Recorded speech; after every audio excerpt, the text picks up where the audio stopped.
I've worn the Apple Watch Ultra 2 every single day for the past year, and I never thought I would go back to a regular Series watch ever again. But when Apple announced the Series 10 with that new 46mm display and that amazing jet black colorway, I was willing to give it a chance. So for the past 2 weeks, I've worn the Apple Watch Series 10 exclusively for everything, for workouts, for sleep tracking, for daily use, for phone calls, everything. And I have to admit, I've loved every minute of it, a lot more than the Series 9, because I tried this same experiment with the Series 9 and I did not last more than 3 days. So the Series 10 is amazing. I mean, it's way more comfortable than my Ultra 2. It just sits so much, different on my wrist. It's so sleek on my wrist. It doesn't snag on all of my clothes when I'm getting dressed, and the battery life isn't all too bad like I thought it would be. But despite the good, there are still some major issues that have me contemplating if I should even keep the Series 10 or just stick with my Apple Watch Ultra 2. So let's talk about it. So let's start with the most obvious difference aside from the $400 versus $800 price point, and that is the design. So as I mentioned, the Series 10 feels like a cloud on my wrist, whereas the Ultra 2 just feels like a watch. That's the best way I can describe it. The Series 10, I almost never feel it actually on my wrist. Most of the time it just kind of sits there and I don't really feel it. I'm not uncomfortable by it. But the Ultra 2, I always know it's there. Like I can always feel it on my wrist. It's the weight, it's just the size of it, the band, like everything about it. I can just always tell that it's there. The Series 10 is low profile. It sits super close to my wrist, which I wasn't used to. And sometimes I just forget that I'm wearing it, which never happens with the Ultra. I always know this thing is there, especially when sleeping with it. It's not uncomfortable for me, but I can always feel it. And sometimes I do have to lay a little bit different because I'll be laying on my watch wrong and it'll kind of push into my wrist, but I've never had that with the Series 10. It's just a much different fit. It's so much closer to the wrist and it's just so much more comfortable throughout the day. And that's because the Ultra 2 is nearly 70% heavier than the Apple Watch Series 10, and of course it's made of titanium, whereas the Series 10 is made out of aluminum. Also, the Series 10 is nearly 50% thinner than the Ultra 2, and it's the thinnest Apple Watch that Apple has ever made. But that's the whole point. The Series 10 is meant for your average everyday person. The Ultra 2 is not, and that's why it only comes in one size, and that's why it's so rugged, is because it's meant for, extreme sports. It's meant for the outdoors. It's meant for hiking. It's meant for diving. It's meant for those things. That's not what the Series 10 is meant for, and that shows even just in the design. The Ultra 2 also has an action button on the side, which is something I use daily to quickly start a workout, so that was definitely missed when switching to the Series 10, but it wasn't the end of the world. It just took me a few extra taps. Now, also new with the Series 10 and the Ultra 2 is that you can play music and podcasts from the speakers on the watch itself. And surprisingly, the Apple Watch Series 10 with the redesigned speakers on the left-hand side, it gets extremely loud. Like it's almost just as loud as the Ultra 2. As a matter of fact, most people would not even be able to tell a difference between the sound of these two watches. But in my experience, just listening for any type of difference, the sound that comes from the Ultra 2 is a little bit more full. And you can tell that when you have them side by side, but it's pretty close. I mean, they're almost identical in terms of the sound from that speaker.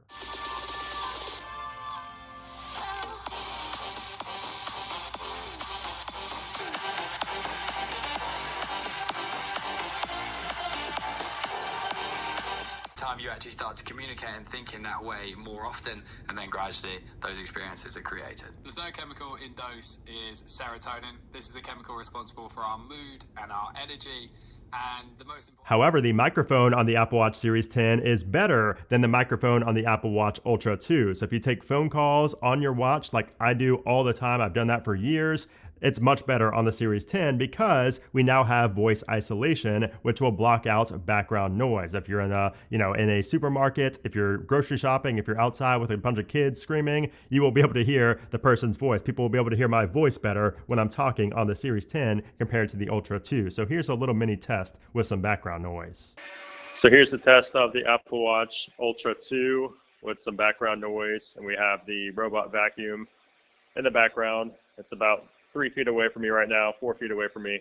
And we're trying to see how the voice isolation is on the Ultra 2 compared to the Series 10. And then here's a test from the Apple Watch Series 10 with the robot vacuum in the background, same distance away.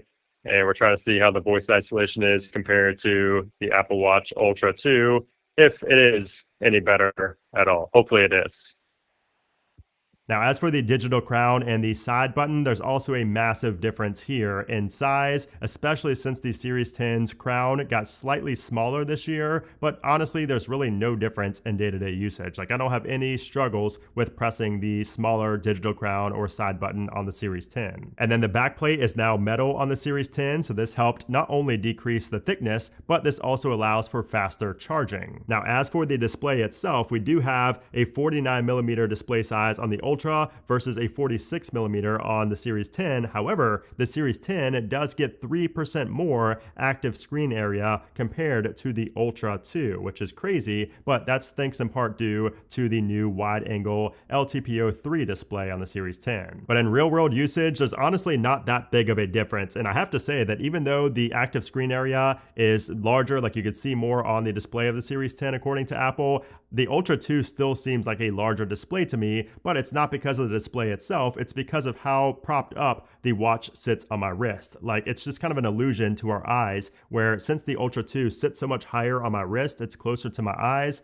I can see that display better, and it just appears bigger to my eyes than at the Series 10. But for the 46mm Series 10 to even be comparable to the Ultra is a feat in itself. Now, there is one exclusive feature on the Series 10 that I will miss if I were to switch back over to the Ultra 2, and that is the 1 Hz refresh rate. And this allows you to see the seconds hand when you're in the always on display mode. So when your wrist is down, you'll be able to see the seconds hand ticking like a regular, like real watch, which is cool. And you do also get this extra little section here during your workouts that shows the milliseconds. And then also the visibility and brightness is better on the Apple Watch Series 10 at an angle. So if you look down at your wrist, you can see more of the watch face itself and the content on there. It's brighter and more visible than on the Ultra 2. It's really not that big of a difference in real world usage, but it is a big difference if you're coming from an older Apple Watch and you upgrade to the Series 10. But again, that's only at an angle. The Ultra 2 still gets 1,000 extra nits of brightness over the Apple Watch Series 10 with regular viewing. And I can tell a difference. Like here in Florida, under direct sunlight, I'm in that all the time, so I can tell a difference, and the Ultra 2 definitely gets brighter. And just looking at my watch face made me realize how much I have missed the modular Ultra watch face. That is an Apple Watch Ultra exclusive watch face, and it's the best watch face in my opinion for any Apple Watch. And the Apple Watch Series 10 does not have that, and that's why I've struggled for the past couple weeks to find a good watch face, and I really have not been able to find one even close to as good as modular Ultra. So that's a downside to the Series 10 and a big pro to the Ultra. Okay, so now we have to talk about the battery life, because this was, as expected, the biggest hurdle for me, going from the Ultra 2 to the Series 10. Like, it's a massive difference in battery life, and I knew going in that it was going to be the biggest challenge, and it was. So Apple claims 18 hours for the Series 10 and 36 hours for the Ultra 2. So that is double the battery life, and that is a massive difference when it's something that you rely on to track your sleep and track your metrics throughout the day. It changes how you use and think about a smartwatch on your wrist. And you have to keep in mind, I've been using the Ultra for 2 years now, like over 2 years since the first one came out. I've not used any other watch. So it's really hard to go from not having to even think about charging your watch every day to being forced to charge your watch every single day. Like, it seems like a small task, but just mentally processing that after having the muscle memory for 2 years of not even having to think about it was a big change for me. So for the Ultra 2, I would go at least probably 30-ish hours without having to charge, whereas on the Apple Watch Series 10, I have to charge at least once per day, at least once per 24 hours. So while that does seem bad, Apple has lightened the blow a little bit, because the Series 10 does charge faster than previous Apple Watches. So it charges from 0 to 80% in 30 minutes, but most importantly, only 8 minutes of charging gets you 8 hours of sleep tracking. And that right there has been the saving grace for me with this watch. And I say that because that's usually the only time I know when my battery life is getting low, is when it's getting close to bedtime and I get the alert that says you need to charge before bed. So that is very nice, because now every night before bed, I know that it needs charge. So I just put it on the charger and I do all my nightly activities. I get my shower, I brush my teeth, all that. And then by the time I come back to bed and my watch is sitting there, it's charged up enough to get at least through the night, which is nice. Now, I will say it took me a good week